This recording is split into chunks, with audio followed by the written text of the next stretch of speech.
so let's continue. Let's go to the second third. Second third is we're gonna start tapping underneath your armpits. So this is an acupuncture point right through there. Now, if you can't get there, you could do like this. I like to do this. Now I want to tap the top of the head. Now it's around the top of the head, so it's not exactly one point. There's a very powerful acupuncture point.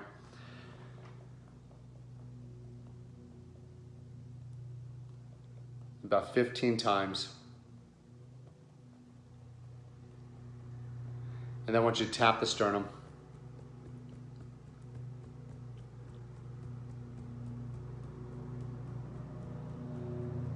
Now we're going to go into the last third. You're going to tap the inside part of your pinky, so the thumb side. You're going to tap that. So this is the heart channel. So this helps regulate the stress response in the body. This also aids in sleep. So this would be that type of insomnia where you feel stressed and anxious and you overthink. Now we're going to go to the middle finger. Again, the nail bed there.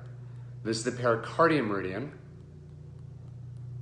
So the pericardium in Chinese medicine is actually the heart's protector. And then we're going to do the index finger right here. Now this is for grief. Beneath. All right, so now let's go back to the sternum again. Now we're resetting. We're creating a whole entire new neuroassociation in the nervous system. That's why this is so powerful, the tapping. Because the more we do this tapping for any kind of stress or trauma, and I like to go past. I like to time travel to my first emotional trauma I could think of, because it's typically the one that's the biggest. I call it the biggest rocks. Now do me a favor, take another deep breath in, and then exhale. And then gauge how you feel now differently. So I was a 7 before, now I'm down to a 1 or 2, and I don't feel it in my throat anymore. I feel like my chest is opening up. All right, so let's finish up the first half. Now this one is called the Gamut Point. This is called the Gamut 9.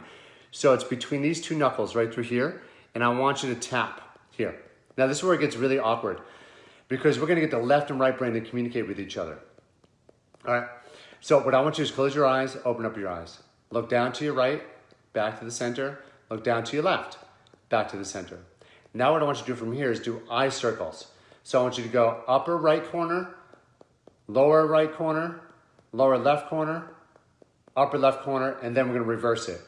Upper left corner, lower left corner, lower right corner, upper left corner. Nice. Now from here, I want you to hum.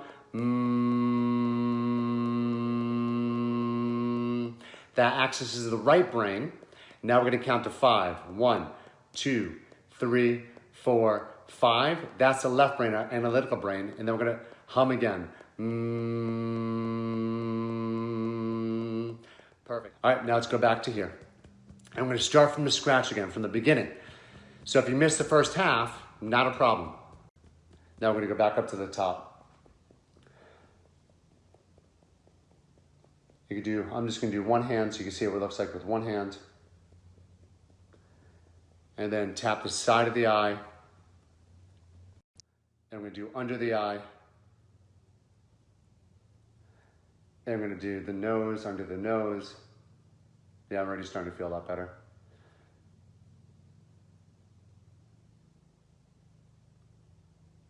Underneath the chin. And then the sternum again. Now this is a very powerful acupuncture point. It's kidney 27. This corresponds to the adrenals. So under a stress response, we produce catecholamines, which are adrenaline, noradrenaline, epinephrine, cortisol. So what this will help do is help regulate the stress response inside the body.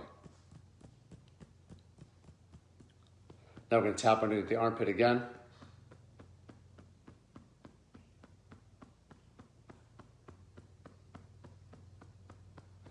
And tap around the head.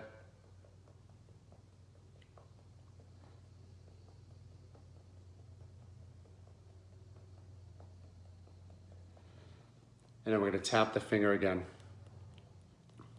Now this opens up the heart. It calms the mind. So in Chinese medicine, the heart houses the shen. And in Chinese medicine, the shen is the heart. And according to the Heart Math Institute, there's a direct link between the brain and the heart, specifically the right brain. Now, we have these signaling molecules in our heart called neurites. They're part of, it's its own nervous system. In fact, the heart has a bigger energetic field than the brain itself, about 5,000 times bigger electromagnetically. And what they're finding now is under stress, the heart goes into what's known as incoherence. And so by doing tapping, we actually regulate the heart rate variability, which allows the heart and the brain to become in coherence. And that's why we have a huge reduction of stress responses inside our body. Now the index finger. 15. So this is closing it. Now as I'm tapping here, what I want you to do, we're gonna go back to here. We're gonna tap at the Gamut Point. You're gonna look straight down at the floor, and then you're gonna roll your eyes all the way up to the ceiling.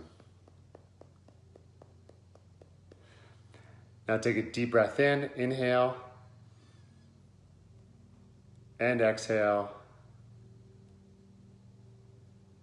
Oh yeah, I feel good.